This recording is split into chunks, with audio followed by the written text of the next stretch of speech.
Another thing that came out this week was we know that the U.S. and Joe Biden has had a foreign policy on what he calls spreading democracy, even though we know that's disguised hypocrisy, Mm-hmm. in trying to fight for human rights or what he calls human rights, basically trying to spread the LGBTQ agenda across the African continent and around the world. Mm. And recently there was a Supreme Court ruling that we talked about on a previous show in Kenya, where the Supreme Court ruled 3-2 that a NGO was unconstitutionally blocked from being able to register as a non-governmental organization in the country because their name contained something to do with gay or bisexual, lesbian, or what have you. Mm. So right now in Kenya, they're fighting to have that reverse due to the fact that two of the Supreme Court justices were absent the day that the vote actually took place. Mm. And ironically, as we talked about before, this all happened while Jill Biden was visiting the country, and they, left the country giving 16 billion in aid to the country. Mm. But the domino effect of that was Uganda. We know that Museveni has always been very strict on homosexuality. Mm-hmm. But Uganda recently passed a bill called a that's called by the West the anti-sodomy bill, Mm-hmm.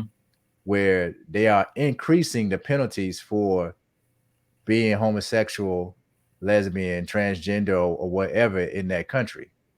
So now, if you're caught doing this in Uganda, then you can face really steep penalties, including even death for participating in this behavior. And Mm.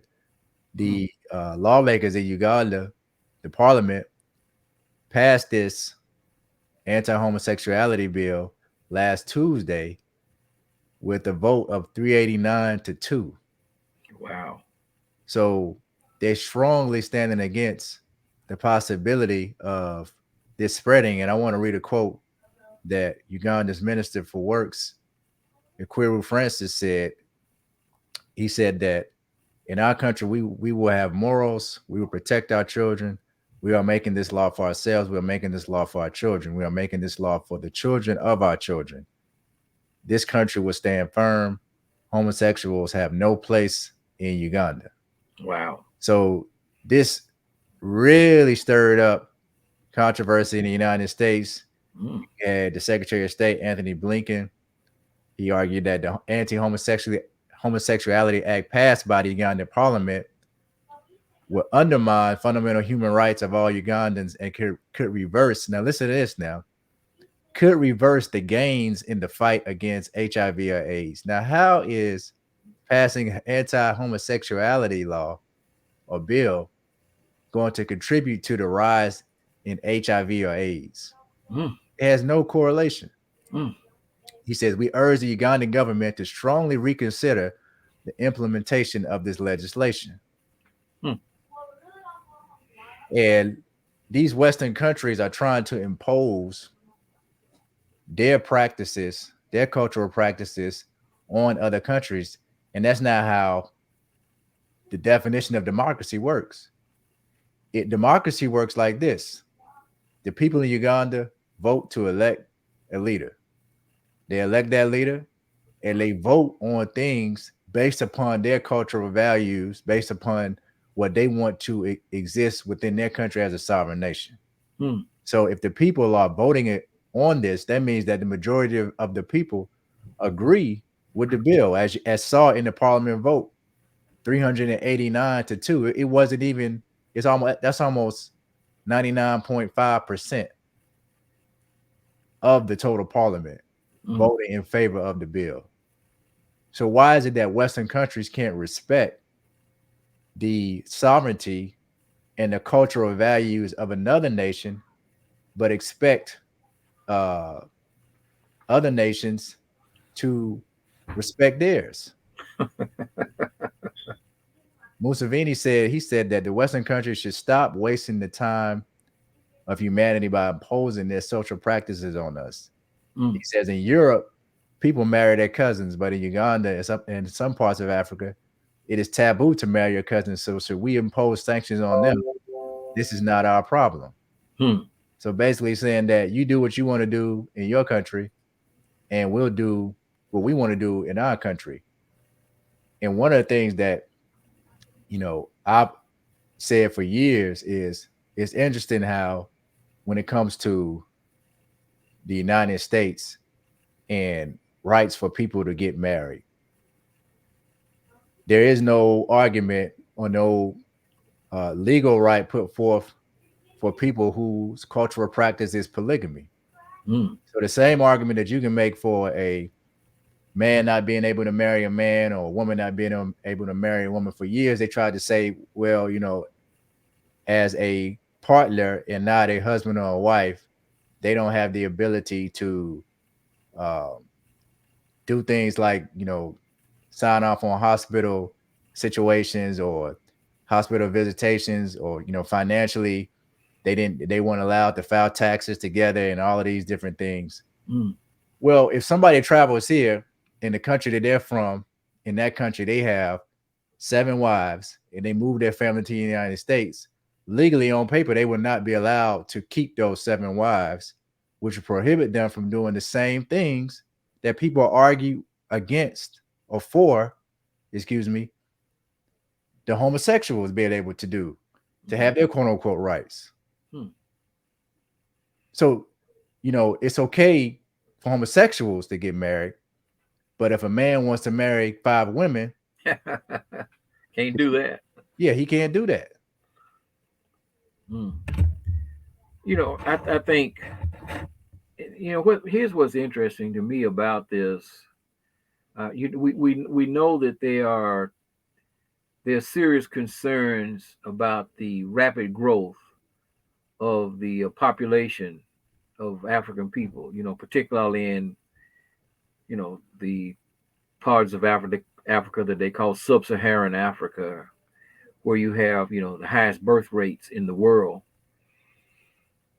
and the population of Africa is over 50% of the population is 25 and under, or maybe even lower than that.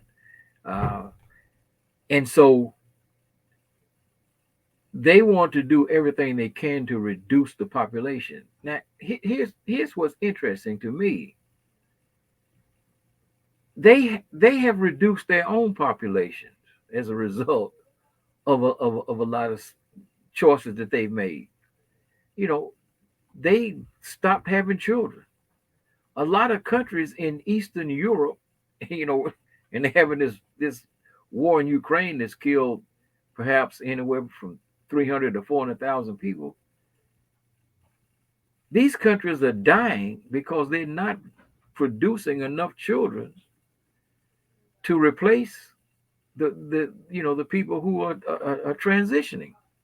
And a lot of these countries, you have an aging white population, but they're supporting things that, like, abortion, and these different forms of marriages that don't produce children.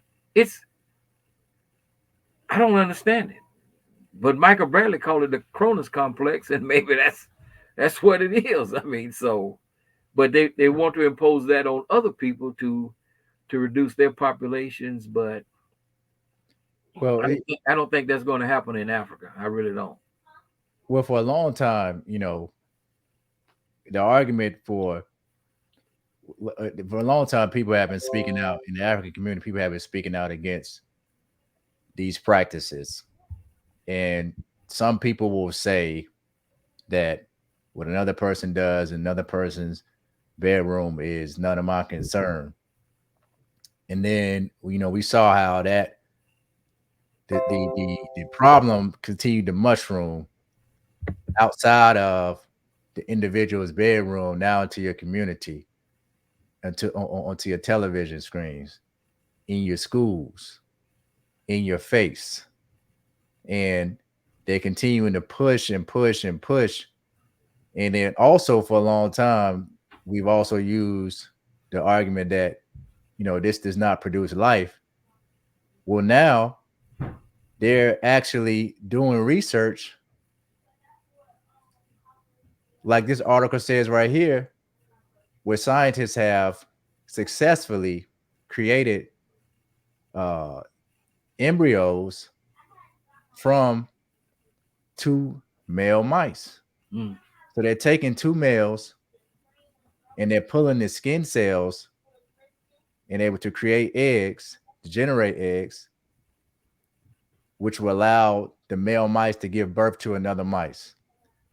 And the scientist who's behind this research is saying that within a decade, they'll be able to have males who will be able to reproduce children, human males that'll be able to reproduce children. Mm. So even the argument of them trying to use it as depopulation would no longer be able to be applied, because they'll be able to still, men will still be able to have children just like a female can have a child. So at some point, we just have to say, as African people, we're totally against this because it's just not our culture. Mm. And we don't care what science says, we don't care what laws Europeans say should exist. The best way to fight back and push back against this is to say, we don't accept this at all because our ancestors did not accept it. As African people, we don't accept it. It's not our culture. And if Europeans want to practice this, then practice it in your own countries. But this should not be pushed on the African continent. And more countries need to stand up like Uganda instead of folding like Ghana and slowly folding like Kenya is going to, because Kenya, they allowed the intersex classification on the census to be added, which opened the door for this ruling by the Supreme Court in 3-2 with this NGO, which is going to open the door for another unconstitutional ruling based on something else around your sexual preference. And this is how the ball starts to begin, the snowball effect starts to happen. It Mm. becomes bigger and bigger and bigger if you don't just say from the beginning, look, we're not allowing this at all. Wow. Mm. Mad scientists. They talked about Mengele for the Nazi scientists. I mean, this is And it's crazy. funny, this is coming from Japan, of all places, a Japanese scientist who did this research. And I read in one article, and I don't know how this is being twisted by the Western media, I will say that, Mm. because one thing that happens is sometimes scientists, they create something and they're not looking at it from a nefarious viewpoint. Mm-hmm. You have others who have an agenda who then take the science and want to use it for nefarious purposes. This scientist specifically said that one of the reasons that he did this research was to advance the protection of endangered species. Mm. So allowing animals to be able to mate this way would allow them to be able to fastly reproduce more. Say, for instance, like the white rhino or another animal that is endangered of being extinct. As sick as it sounds, to us, in his mind, maybe he believed that he was doing something that would be beneficial to humanity. But look, you cannot try to change the natural order of things. Well, they they've killed the rhinos. I mean, so they're killing the animals. I mean, this uh, numerous species are going extinct as a result of global warming, and so in other words, so they gonna plant something. I mean, just think about it. They're gonna plant something in the mind of the rhino that makes them want to copulate with another male rhino. I mean, it's just, man, look, there's a level. This And I don't even know if they would copulate it. I mean, knowing these scientists, they would oh, probably they would just implant the eggs. Okay. yeah, and plant something in them. But once again, I mean, you're talking about, once again, I mean, Mm. what kind of life is that going to produce?